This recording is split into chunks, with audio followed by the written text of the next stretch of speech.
Goose.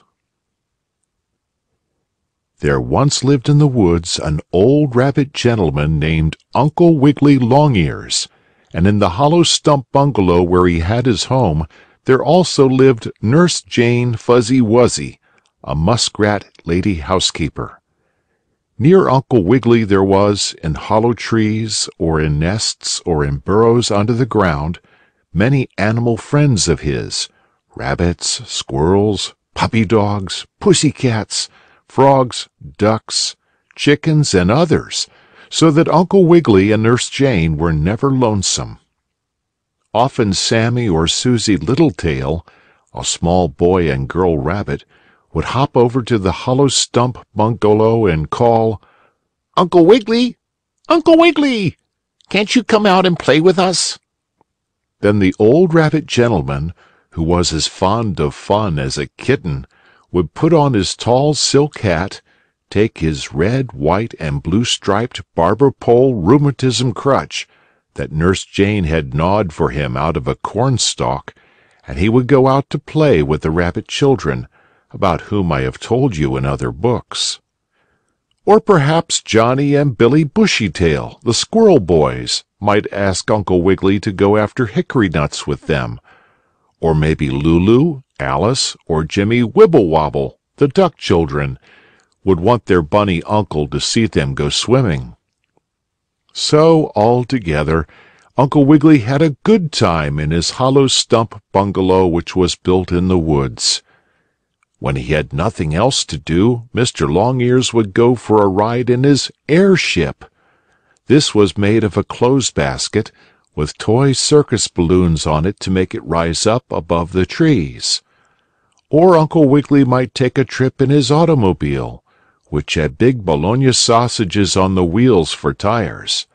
And whenever the rabbit gentleman wanted the automobile wheels to go around faster, he sprinkled pepper on the sausages. One day Uncle Wiggily said to Nurse Jane Fuzzy Wuzzy, "I think I will go for a ride in my airship. Is there anything I can bring from the store for you?" "Why, you might bring a loaf of bread and a pound of sugar," answered the muskrat lady. "Very good," answered Uncle Wiggily, and then he took some soft cushions out to put in the clothes basket part of his airship, so in case the air popped out of the balloons and he fell, he would land easy-like and soft. Soon the rabbit gentleman was sailing off through the air, over the tree-tops, his paws in nice warm red mittens that Nurse Jane had knitted for him. For it was winter, you see, and Uncle Wiggily's paws would have been cold steering his airship by the baby carriage wheel which guided it, had it not been for the mittens. It did not take the bunny uncle long to go to the store in his airship, and soon, with the loaf of bread and pound of sugar under the seat, away he started for his hollow stump bungalow again. And as he sailed on and over the tree-tops, Uncle Wiggily looked far off, and he saw some black smoke rising in the air. "Ha!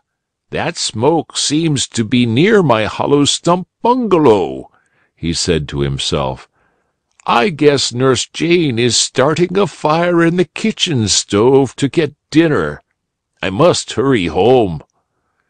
Uncle Wiggily made his airship go faster, and then he saw, coming toward him, a big bird with large wings. "Why, that looks just like my old friend Grandfather Goosey Gander," Uncle Wiggily thought to himself.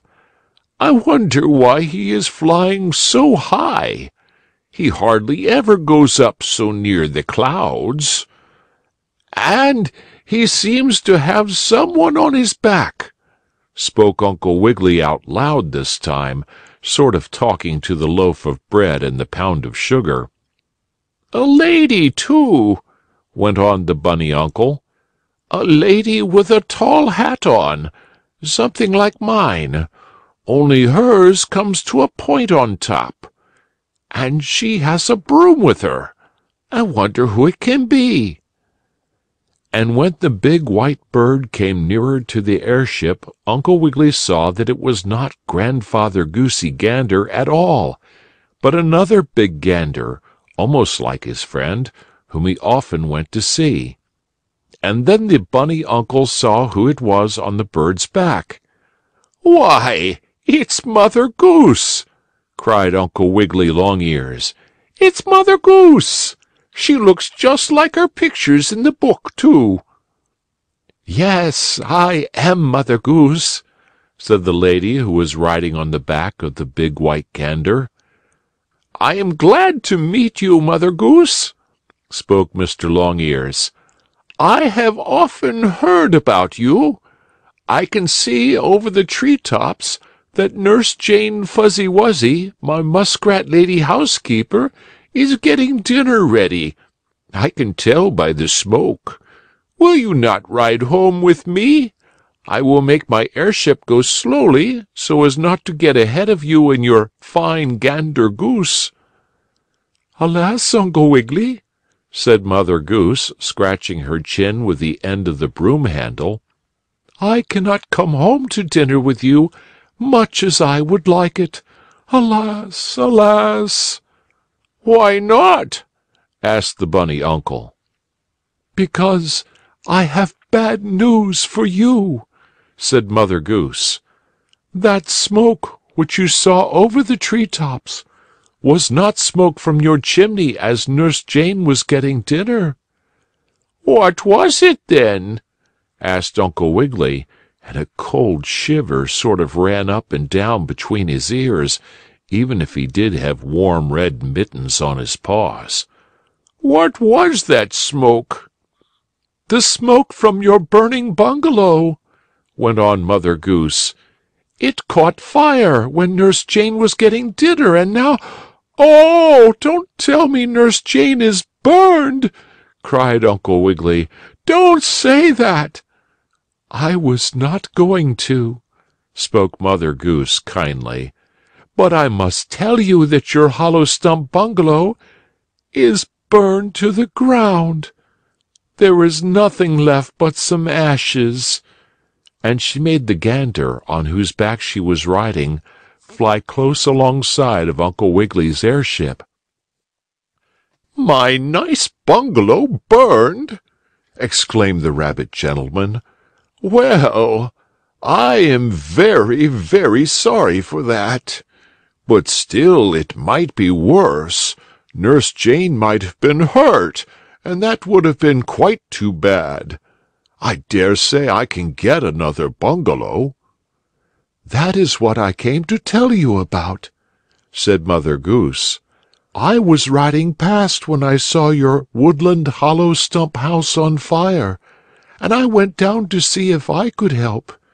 It was too late to save the bungalow, but I said I would find a place for you and Nurse Jane to stay tonight, or as long as you like, until you can build a new home."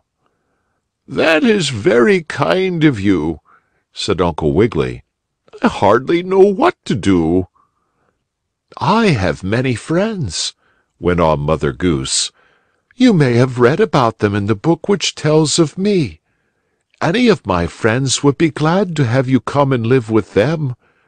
There is the old woman who lives in a shoe, for instance." "But hasn't she so many children she doesn't know what to do?" asked Uncle Wiggily, as he remembered the story in the book. "Yes," answered Mother Goose, "she has. I suppose you would not like it there." "Oh, I like children," said Uncle Wiggily. "But if there are so many that the dear old lady doesn't know what to do, she wouldn't know what to do with Nurse Jane and me." "Well, you might go stay with my friend Old Mother Hubbard," said Mother Goose. "But if I went there, would not the cupboard be bare?" asked Uncle Wiggily. "And what would Nurse Jane and I do for something to eat?" "That's so," spoke Mother Goose, as she reached up quite high and brushed a cobweb off the sky with her broom. "That will not do either. I must see about getting Mother Hubbard and her dog something to eat. You can stay with her later." "Oh, I have it!" suddenly cried the lady who was riding on the back of the white gander. "You can go stay with Old King Cole. He's a jolly old soul." Uncle Wiggily shook his head. "Thank you very much, Mother Goose," he said slowly, "but Old King Cole might send for his fiddlers 3, and I do not believe I would like to listen to jolly music today, when my nice bungalow has just burned down." "No, perhaps not," agreed Mother Goose.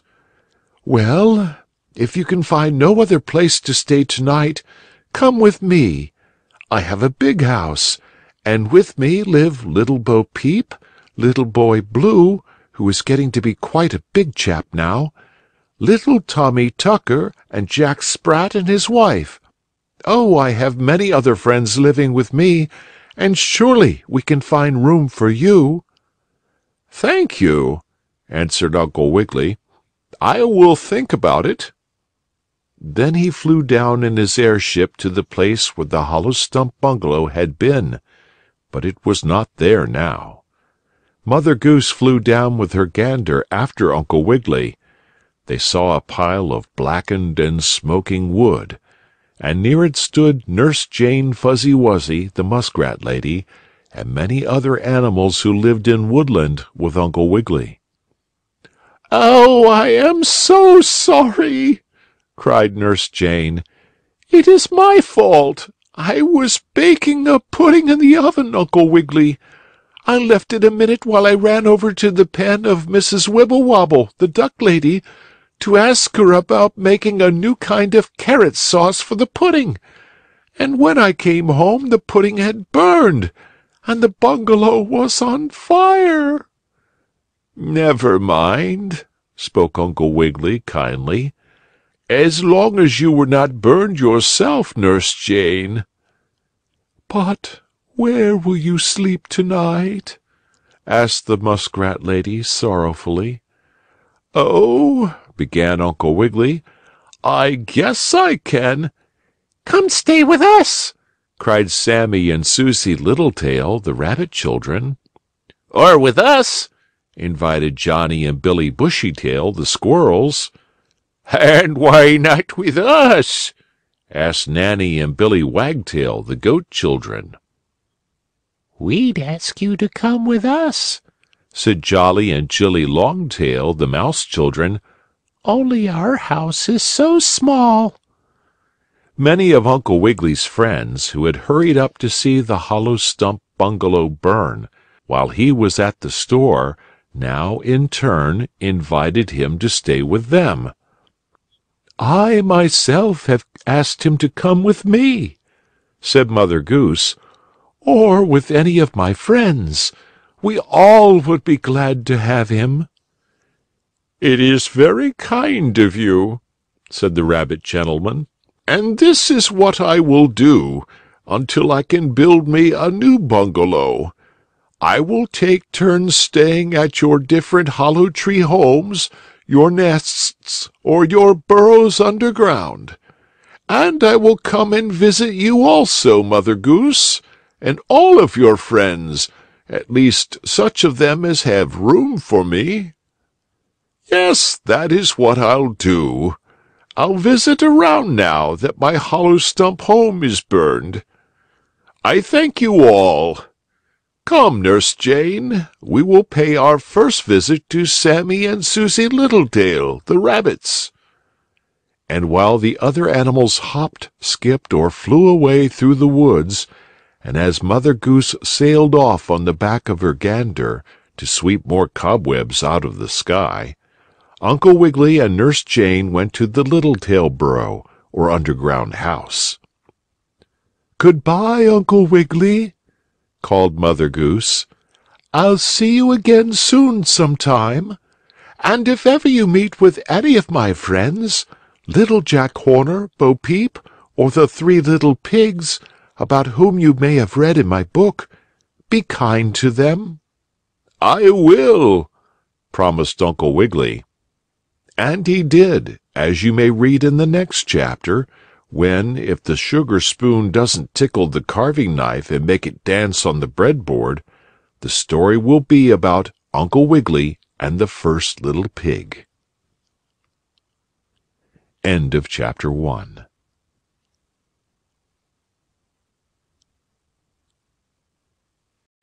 Chapter 2 of Uncle Wiggily and Old Mother Hubbard. Uncle Wiggily and the First Pig. Uncle Wiggily Longears, the nice old gentleman rabbit, came out of the underground burrow house of the Littletail family, where he was visiting a while with the bunny children, Sammy and Susie, because his own hollow stump bungalow had burned down. "Where are you going, Uncle Wiggily?" asked Sammy Littletail, the rabbit boy, as he strapped his cabbage-leaf books together, ready to go to school. "Oh, I am just going for a little walk," answered Uncle Wiggily. "Nurse Jane Fuzzy Wuzzy, the muskrat lady housekeeper, asked me to get her some court plaster from the 5 and 6-cent store, and on my way there I may have an adventure. Who knows?" "We are going to school," said Susie. "Will you walk part of the way with us, Uncle Wiggily?" "To be sure I will," crowed the old gentleman rabbit, making believe he was Mr. Cock-a-Doodle, the rooster. So Uncle Wiggily, with Sammy and Susie, started off across the snow-covered fields and through the woods. Pretty soon they came to the path the rabbit children must take to go to the hollow stump school, where the lady mouse teacher would hear their carrot and turnip gnawing lessons. "Goodbye, Uncle Wiggily," called Sammy and Susie. "We hope you have a nice adventure." "Goodbye. Thank you. I hope I do," he answered. Then the rabbit gentleman walked on, while Sammy and Susie hurried to school, and pretty soon Mr. Longears heard a queer grunting noise behind some bushes near him.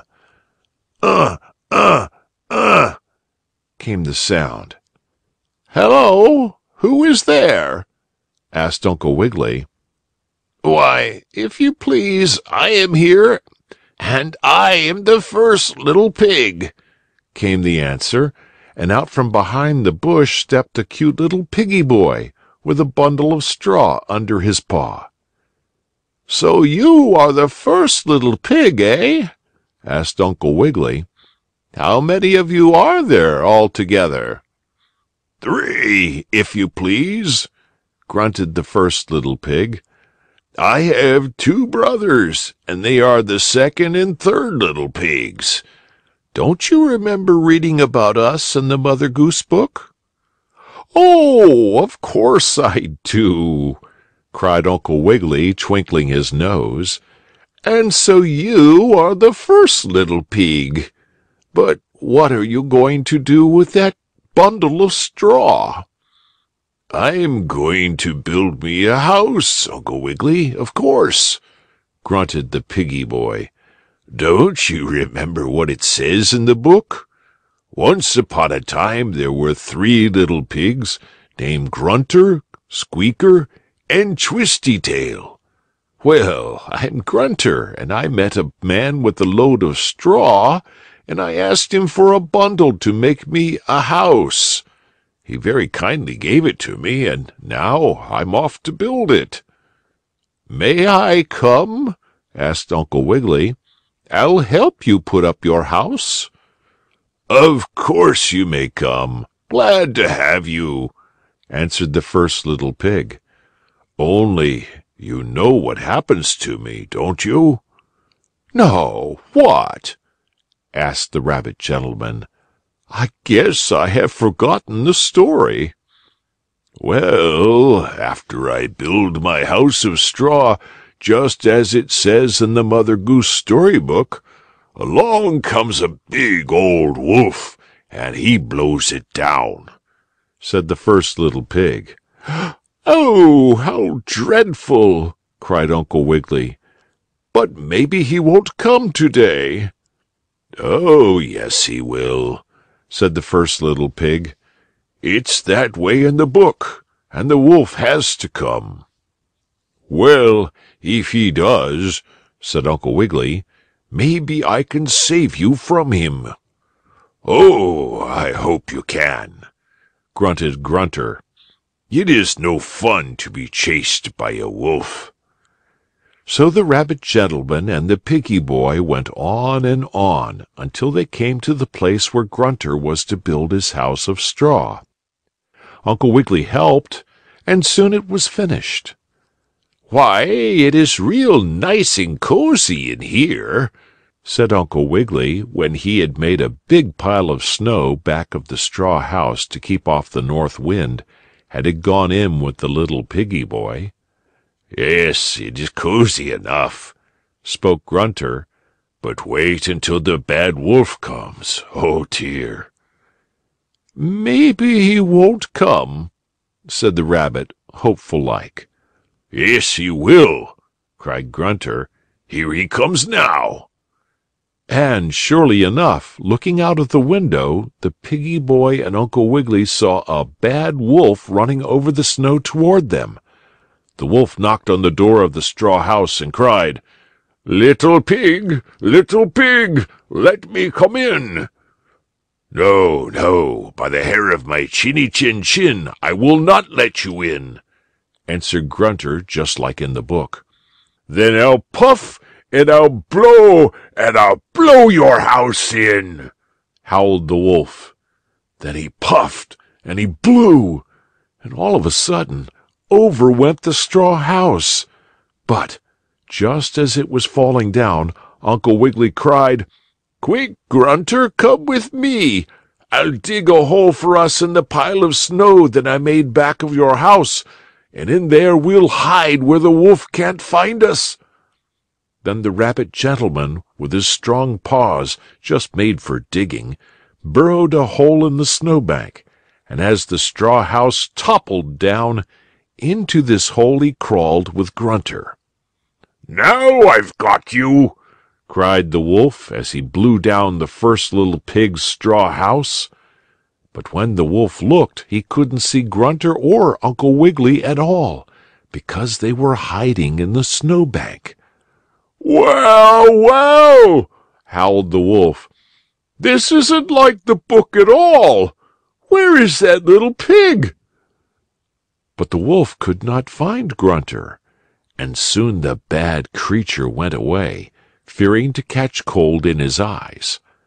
Then Uncle Wiggily and Grunter came out of the snowbank and were safe, and Uncle Wiggily took Grunter home to the rabbit house to stay until Mother Goose came, some time afterward, to get the first little pig boy.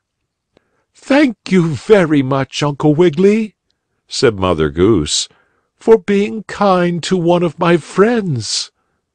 "Pray don't mention it. I had a fine adventure, besides saving a little pig," said the rabbit gentleman. "I wonder what will happen to me tomorrow."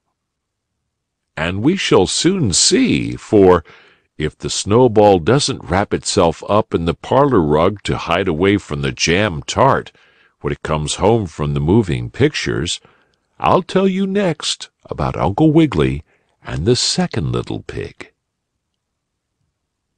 End of chapter 2.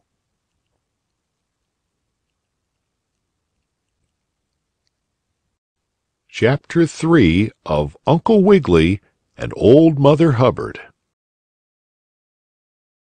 Uncle Wiggily and the second pig. "There, it's all done!" exclaimed Nurse Jane Fuzzy Wuzzy, the nice muskrat lady housekeeper, who, with Uncle Wiggily Longears, the rabbit gentleman, was standing in the Littletail rabbit house, since the hollow stump bungalow had burned down. "What's all done?" asked Uncle Wiggily, looking over the tops of his spectacles. "These jam tarts I baked for Billy and Nanny Wagtail, the goat children," said Nurse Jane. "Will you take them with you when you go out for a walk, Uncle Wiggily, and leave them at the goat house?" "I most certainly will," said the rabbit gentleman very politely. "Is there anything else I can do for you, Nurse Jane?" But the muskrat lady wanted nothing more, and, wrapping up the jam tarts in a napkin so they would not catch cold, she gave them to Mr. Longears to take to the two goat children. Uncle Wiggily was walking along, wondering what sort of an adventure he would have that day, or whether he would meet Mother Goose again, when all at once he heard a voice speaking from behind some bushes. "Yes, I think I will build my house here," the voice said.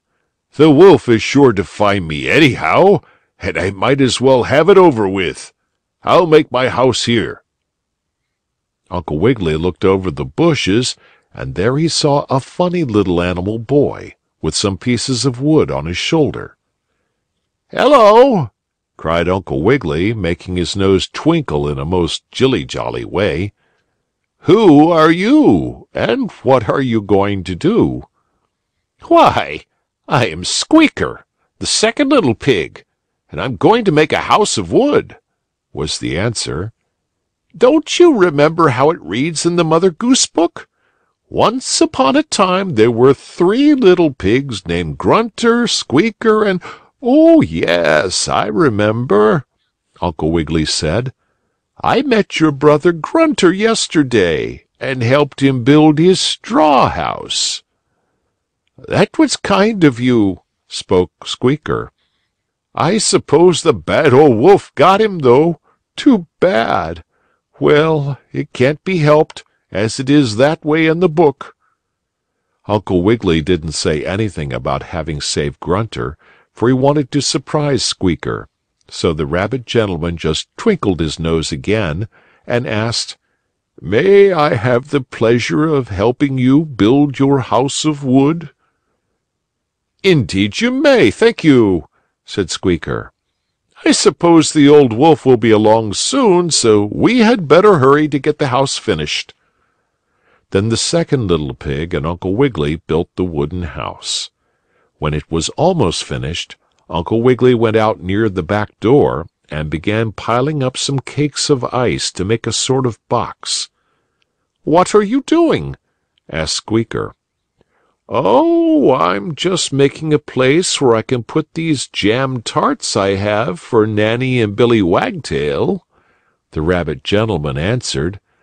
"I don't want the wolf to get them when he blows down your house." "Oh, dear," sighed Squeaker. "I rather wish now he didn't have to blow over my nice wooden house and get me. But he has to, I suppose, 'cause it's in the book." Still, Uncle Wiggily didn't say anything, but he just sort of blinked his eyes and twinkled his pink nose until, all of a sudden, Squeaker looked across the snowy fields and he cried, "Here comes the bad old wolf now!" And, surely enough, along came the growling, howling creature. He ran up to the second little pig's wooden house, and, rapping on the door with his paw, cried, Little pig, let me come in!" "No, no, by the hair of my chitty chin chin, I will not let you in," said the second little pig, bravely. "Then I'll puff, and I'll blow, and I'll puff, and I'll blow, and blow your house in!" howled the wolf. Then he puffed out his cheeks, and he took a long breath, and he blew with all of his might and main, and suddenly, cracko! Down went the wooden house of the second little piggy, and only that Uncle Wiggily and Squeaker jumped to one side, they would have been squashed as flat as a pancake, or even 2 pancakes. "Quick!" cried the rabbit gentleman in the piggy boy's ear. "This way! Come with me!" "Where are we going?" asked Squeaker as he followed the rabbit gentleman over the cracked and broken boards, which were all that was left of the house. We are going to the little cabin that I made out of cakes of ice, behind your wooden house," said Uncle Wiggily. "I put the jam tarts in it, but there is also room for us, and we can hide there until the bad wolf goes off." "Well, that isn't the way it is in the book," said the second little pig, "but—" "No matter!" cried Uncle Wiggily. "Hurry!" So he and Squeaker hid in the ice cabin back of the blown-down house, and when the bad wolf came poking along among the broken boards to get the little pig, he couldn't find him, for Uncle Wiggily had closed the door of the ice place, and as it was partly covered with snow, the wolf could not see through. "Oh, dear!" howled the wolf. "That's twice I've been fooled by those pigs. It isn't like the book at all. I wonder where he can have gone." But he could not find Squeaker or Uncle Wiggily either, and finally the wolf's nose became so cold from sniffing the ice that he had to go home to warm it, and so Uncle Wiggily and Squeaker were safe. "Oh, I don't know how to thank you," said the second little piggy boy as the rabbit gentleman took him home to Mother Goose, after having left the jam tarts at the home of the wagtail goats. "Pray do not mention it," spoke Uncle Wiggily, modest-like and shy. "It was just an adventure for me." He had another adventure the following day, Uncle Wiggily did, and if the dusting brush doesn't go swimming in the soap dish and get all lather so it looks like a marshmallow coconut cake, I'll tell you next about Uncle Wiggily and the third little pig. End of chapter 3.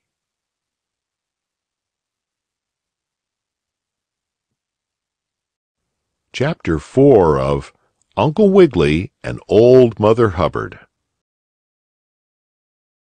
Uncle Wiggily and the third pig.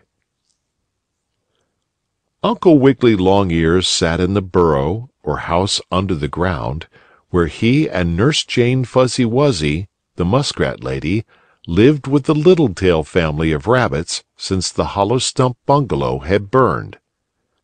"Oh, dear!" sounded a grunting, woofing sound of voice over near one window. "Oh, dear!" squealed another voice from under the table. "Well, well, what is the matter with you two piggy boys?" asked Uncle Wiggily as he took down from the sideboard his red, white, and blue barber pole striped rheumatism crutch that Nurse Jane had gnawed for him out of a cornstalk. "What's the matter, Grunter and Squeaker?" asked the rabbit gentleman. "We are lonesome for our brother," said the two little piggy boys, number 1 and number 2. "We want to see Twisty Tail." For the first and second little pigs, after having been saved by Uncle Wiggily and taken home to Mother Goose, had come back to pay a visit to the bunny gentleman. "Well, perhaps I may meet Twisty Tail when I go walking today," spoke Uncle Wiggily. "If I do, I'll bring him home with me." "Oh, goody!" cried Grunter and Squeaker, for they were the first and second little pigs, you see. Uncle Wiggily had saved Grunter from the bad wolf when the growling creature blew down Grunter's straw house, and in almost the same way the bunny uncle had saved Squeaker when his wooden house was blown over by the wolf. But Twisty Tail, the third little pig, Uncle Wiggily had not yet helped. "I'll look for Twisty Tail today," said the rabbit gentleman as he started off for his adventure walk, which he took every afternoon and morning. On and on went Uncle Wiggily Longears over the snow-covered fields and through the wood, until just as he was turning around the corner near an old red stump, the rabbit gentleman heard a clickety-clackety sort of noise and the sound of whistling. "Ha! Someone is happy," thought the bunny uncle. That's a good sign, whistling. I wonder who it is." He looked around the stump corner and he saw a little animal chap with blue rompers on and a fur cap stuck back of his left ear, and this little animal chap was whistling away as merrily as a butterfly eating butterscotch candy. "Why, that must be the third little pig!" exclaimed Uncle Wiggily. "Hello!" called the rabbit gentleman. "Are you Twisty-Tail?" "That's my name," answered the little pig. "and, as you see, I am building my house of bricks, just as it tells about in the Mother Goose book." And surely enough, Twisty-Tail was building a little house of red bricks, and it was the tap-tap-tapping of his trowel or mortar shovel that made the clickety-clackety noise. "Do you know me, Uncle Wiggily?" asked the piggy boy. "You see, I am in a book. Once upon a time there were 3 little pigs, and—" "I know all about you," interrupted Uncle Wiggily. "I have met Mother Goose, and also your 2 brothers." "They didn't know how to build the right kind of houses, and so the wolf got them," said Twisty-Tail.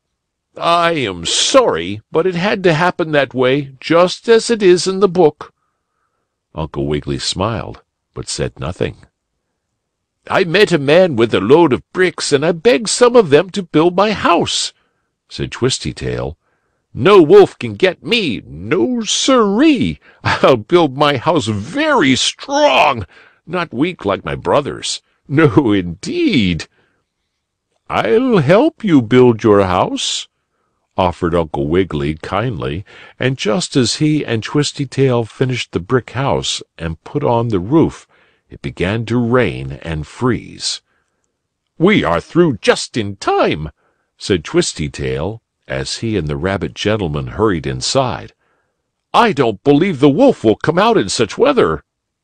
But just as he said that and looked from the window, the little piggy boy gave a cry and said, "Oh, here comes the bad animal now! But he can't get in my house or blow it over, 'cause the book says he didn't." The wolf came through the freezing rain and, knocking on the third piggy boy's brick house, said, little pig, let me come in." "No, no, by the hair of my chinny chin chin, I will not let you in," grunted Twisty-Tail. "Then I'll puff, and I'll blow, and I'll blow your house in," howled the wolf. "You can't! Ha ha! The book says so," laughed the little pig. "My house is a strong brick one. You can't get me." "Just you wait," growled the wolf. So he puffed out his cheeks, and he blew, but he could not blow down the brick house because it was so strong. "Well, I'm in no hurry," the wolf said. "I'll sit down and wait for you to come out." So the wolf sat down on his tail to wait outside the brick house. After a while, Twisty-Tail began to get hungry. "Did you bring anything to eat, Uncle Wiggily?" he asked. "No, I didn't," answered the rabbit gentleman. "But if the old wolf would go away, I'd take you where your 2 brothers are visiting with me in the Littletail family rabbit house, and you could have all you want to eat." But the wolf would not go away, even when Uncle Wiggily asked him to, most politely, making a bow and twinkling his nose. "I'm going to stay here all night," the wolf growled. "I am not going away. I'm going to get that third little pig." "Are you? Well, we'll see about that," cried the rabbit gentleman. Then he took a rib out of his umbrella, and with a piece of his shoelace, that he didn't need, for a string, he made a bow like the Indians used to have. If I only had an arrow now, I could shoot it from my umbrella bow, hit the wolf on the nose, and make him go away," said Uncle Wiggily. Then he looked out of the window and saw where the rain, dripping from the roof, had frozen into long, sharp icicles. "Ha!" cried Uncle Wiggily. "An icicle will make the best kind of an arrow. Now I'll shoot the wolf, not hard enough to hurt him, but just hard enough to make him run away." Reaching out the window, Uncle Wiggily broke off a sharp icicle. He put this ice arrow in his bow, and pulling back the shoestring, twang! He shot the wolf on the nose. "Oh, wow! Double wow! Oh, custard cake!" howled the wolf. "This isn't like the Mother Goose book at all. Not a single pig did I get.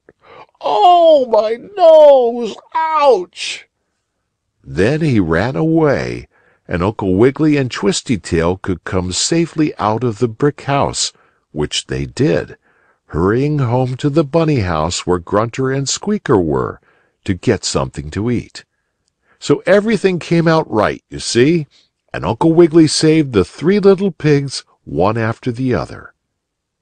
And if the canary bird doesn't go swimming in the rice pudding and eat out all the raisin seeds so none is left for the parrot, I'll tell you next of Uncle Wiggily and Little Boy Blue. End of chapter 4.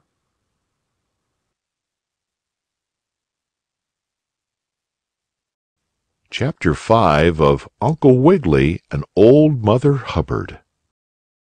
Uncle Wiggily and Little Boy Blue. "Uncle Wiggily, are you very busy today?"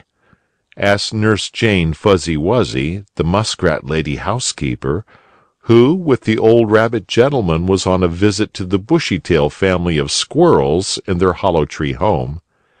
After staying a while with the Littletail rabbits, when his hollow stump bungalow had burned down, the bunny uncle went to visit Johnny and Billy Bushytail.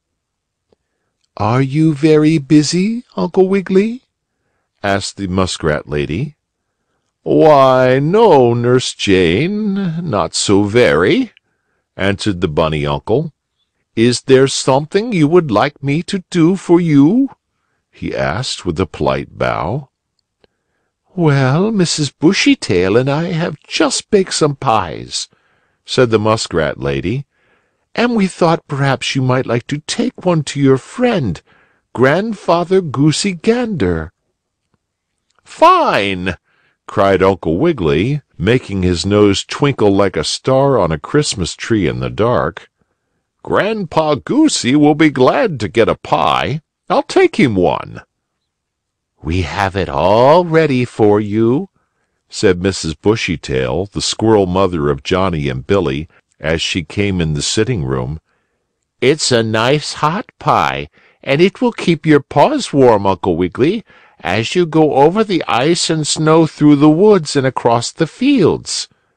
"Fine!" cried the bunny uncle again. "I'll get ready and go at once." Uncle Wiggily put on his warm fur coat, fastened his tall silk hat on his head, with his ears sticking up through holes cut in the brim, so it would not blow off, and then, taking his red, white, and blue-striped rheumatism crutch that Nurse Jane had gnawed for him out of a cornstalk, away he started. He carried the hot apple pie in a basket over his paw. "Grandpa Goosey will surely like this pie," said Uncle Wiggily to himself, as he lifted the napkin that was over it to take a little sniff. "It makes me hungry myself. And how nice and warm it is," he went on, as he put one cold paw in the basket to warm it. Warm his paw, I mean, not the basket. Over the fields and through the woods hopped the bunny uncle. It began to snow a little, but Uncle Wiggily did not mind that, for he was well wrapped up. When he was about halfway to Grandpa Goosey's house, Uncle Wiggily heard, from behind a pile of snow, a sad sort of crying voice. "Hello!" exclaimed the bunny uncle. "That sounds like someone in trouble. I must see if I can help them." Uncle Wiggily looked over the top of the pile of snow, and sitting on the ground in front of a big icicle was a boy all dressed in blue. Even his eyes were blue, but you could not very well see them, as they were filled with tears. "Oh, dear," said Uncle Wiggily kindly. "This is quite too bad. What is the matter, little fellow, and who are you?" "I am Little Boy Blue, from the home of Mother Goose," was the answer, "and the matter is that it's lost." "What is lost?" asked Uncle. "If it's a penny, I will help you find it." "It isn't a penny," answered Boy Blue. "It's the haystack which I have to sleep under. I can't find it, and I must see where it is, or else things won't be as they are in the Mother Goose book. Don't you know what it says?" And he sang, "Little Boy Blue, come blow your horn. There are sheep in the meadow and cows in the corn. Where's Little Boy Blue, who looks after the sheep? Why, he's under the haystack, fast asleep." "Only I can't go to sleep under the haystack, Uncle Wiggily, because I can't find it. And, oh dear, I don't know what to do." And Little Boy Blue cried harder than ever, so that some of his tears froze into little round marbles of ice, like hailstones. There now," said Uncle Wiggily kindly. "Of course you can't find a haystack in the winter. They are all covered with snow." "Are they?" asked Boy Blue, real surprised like. "Of course they are!" cried Uncle Wiggily in his most jolly voice. "Besides, you wouldn't want to sleep under a haystack. Even if there was one here in the winter, you would catch cold and have the sniffles. "That's so, I might," Boy Blue said, and he did not cry so hard now. "But that isn't all, Uncle Wiggily," he went on, nodding at the rabbit gentleman. "It isn't all my trouble." "What else is the matter?" asked the bunny uncle. "It's my horn," spoke the little boy who looked after the cows and sheep. "I can't make any music tunes on my horn, and I really have to blow my horn, you know, for it says in the Mother Goose book that I must. See, I can't blow it a bit." And Boy Blue put his horn to his lips, puffed out his cheeks, and blew as hard as he could, but no sound came out. "Let me try," said Uncle Wiggily. The rabbit gentleman took the horn, and he also tried to blow. He blew so hard he almost blew off his tall silk hat, but no sound came from the horn. "Ah, I see what the trouble is," cried the bunny uncle with a jolly laugh, looking down inside the toot-tooter. "It is so cold that the tunes are all frozen solid in your horn. But I have a hot apple pie here in my basket that I was taking to Grandpa Goosey Gander. I'll hold the cold horn on the hot pie, and the tunes will thaw out." "Oh, you have a pie in there?" asked Little Boy Blue. "Is it the Christmas pie into which Little Jack Horner put in his thumb and pulled out a plum?" "Not quite, but nearly the same," laughed Uncle Wiggily. "Now to thaw out the frozen horn." The bunny uncle put Little Boy Blue's horn in the basket with the hot apple pie. Soon the ice was melted out of the horn, and Uncle Wiggily could blow on it and play tunes, and so could Boy Blue. Tooty-toot-toot tunes they both played. "Now you are all right," cried the bunny uncle. "Come along with me, and you may have a piece of this pie for yourself. And you may stay with Grandpa Goosey Gander until summer comes, and then blow your horn for the sheep in the meadow and the cows in the corn. There is no need now for you to stay out in the cold and look for a haystack under which to sleep." "No, I guess not," said Boy Blue. "I'll come with you, Uncle Wiggily, and thank you so much for helping me. I don't know what would have happened only for you." "Pray do not mention it," politely said Uncle Wiggily with a laugh. Then he and Little Boy Blue hurried on through the snow, and soon they were at Grandpa Goosey's house with the warm apple pie, and oh, how good it tasted! Oh, yum, yum! And if the church steeple doesn't drop the ding-dong bell down in the pulpit and scare the organ, I'll tell you next about Uncle Wiggily and Higgledy-Piggledy. End of chapter 5.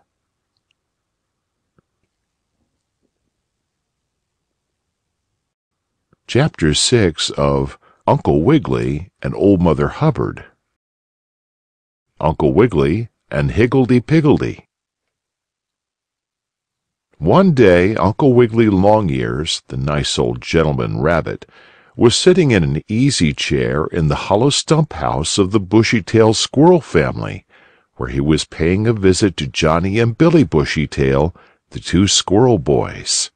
There came a knock on the door, but the bunny uncle did not pay much attention to it, as he was sort of taking a little sleep after his dinner of cabbage soup with carrot ice cream on top. Nurse Jane Fuzzy Wuzzy, the muskrat lady housekeeper, went out in the hall, and when she came back with her tail all tied up in a pink ribbon, for she was sweeping, she said, "Uncle Wiggily, a friend of yours has come to see you." "A friend of mine?"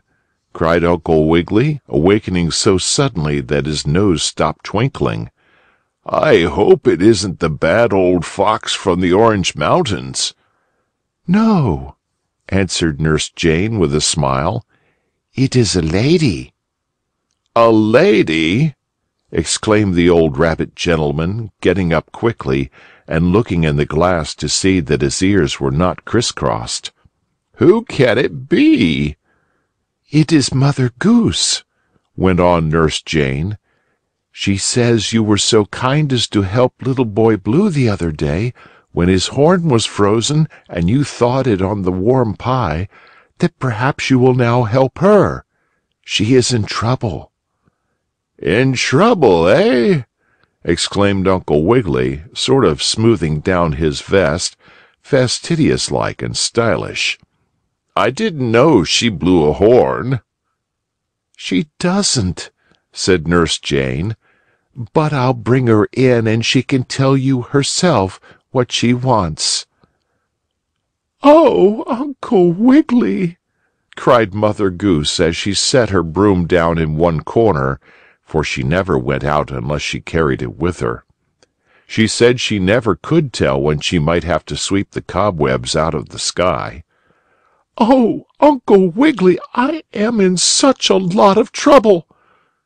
"Well, I will be very glad to help you if I can," said the bunny uncle. "What is it?" "It's about Higgledy-Piggledy," answered Mother Goose.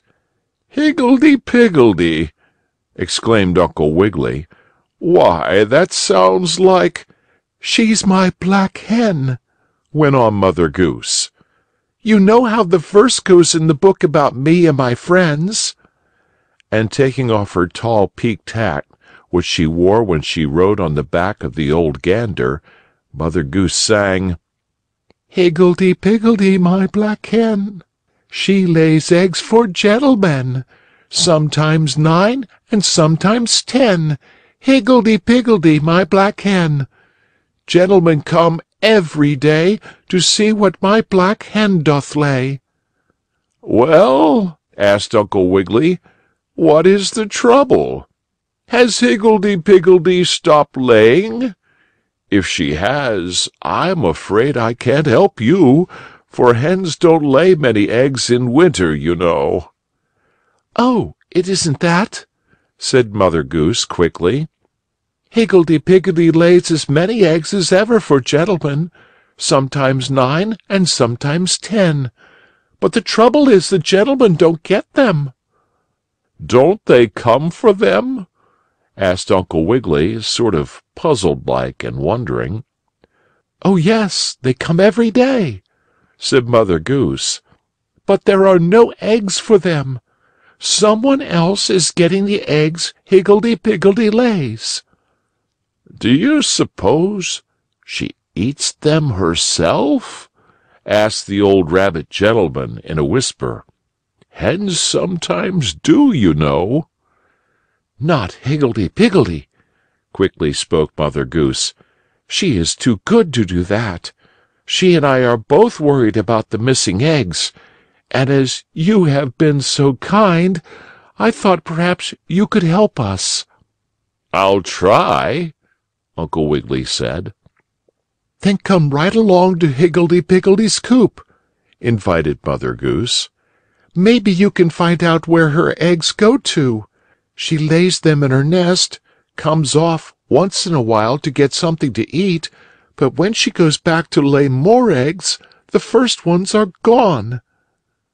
Uncle Wiggily twinkled his nose, tied his ears in a hard knot, as he always did when he was thinking, and then, putting on his fur coat and taking his rheumatism crutch with him, he went out with Mother Goose. Uncle Wiggily rode in his airship, made of a clothes basket with toy circus balloons on top, and Mother Goose rode on the back of a big gander, who was a brother to Grandfather Goosey Gander. Soon they were at the hen coop where Higgledy-Piggledy lived. "Oh, Uncle Wiggily, I am so glad you came," cackled the black hen. "Did Mother Goose tell you about the egg trouble?" "She did, Higgledy-Piggledy, and I will see if I can stop it. Now, you go on the nest and lay some eggs, and then we will see what happens," spoke Uncle Wiggily. So Higgledy-Piggledy, the black hen, laid some eggs for gentlemen, and then she went out in the yard to get some corn to eat, just as she always did, and, while she was gone, Uncle Wiggily hid himself in some straw in the hen coop. Pretty soon the old gentleman heard a gnawing, rustling sound, and up out of a hole in the ground popped 2 big rats with red eyes. "Did Higgledy-Piggledy lay any eggs today?" asked one rat in a whisper. "Yes," spoke the other, "she did." "Then we will take them," said the first rat. "Hooray! More eggs for us. No gentleman will get these eggs because we'll take them ourselves. Hooray!" He got down on his back, with his paws sticking up in the air. Then the other rat rolled one of the black hen's eggs over so the first rat could hold it among his 4 legs. Next, the second rat took hold of the first rat's tail and began pulling him along, egg and all, just as if he were a sled on a slippery hill, the rat sliding on his back over the smooth straw. And the eggs rode on the rat's sled as nicely as you please. "Ha!" cried Uncle Wiggily, jumping suddenly out of his hiding place. "So this is where Higgledy-Piggledy's eggs have been going, eh? You rats have been taking them. Scat! Shoo! Boo! Skedaddle! Scoot!" And the rats were so scared that they skedaddled away and shooed themselves, and did everything else Mr. Longears told them to do, and they took no eggs that day. Then Uncle Wiggily showed Mother Goose the rat hole, and it was stopped up with stones so the rats could not come in the coop again. And ever after that, Higgledy-Piggledy, the black hen, could lay eggs for gentlemen, sometimes 9 and sometimes 10, and there was no more trouble, as there had been before Uncle Wiggily caught the rats and made them skedaddle. So Mother Goose and the black hen thanked Uncle Wiggily very much. And if the stylish lady who lives next door doesn't take our feather bed to wear on her hat when she goes to the moving pictures, I'll tell you next about Uncle Wiggily and Little Bo Peep. End of chapter 6.